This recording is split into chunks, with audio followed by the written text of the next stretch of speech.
Hi everyone, in this video, I will show you how to fix Roblox error code 280 disconnected from game, please reconnect.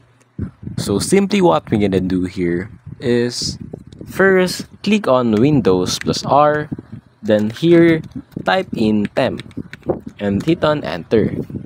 Now simply click on Ctrl A, then delete all of this. Wait, let me do that again. Ctrl A, then let's delete it.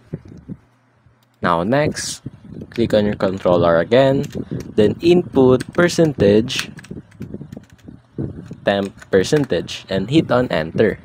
Again, click on Ctrl A, then delete all of this.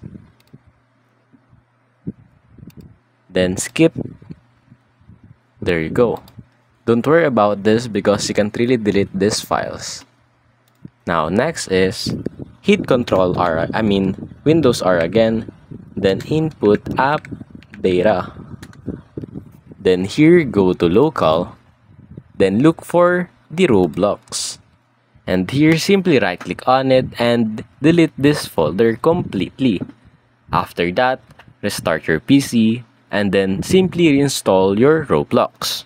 And that's basically it.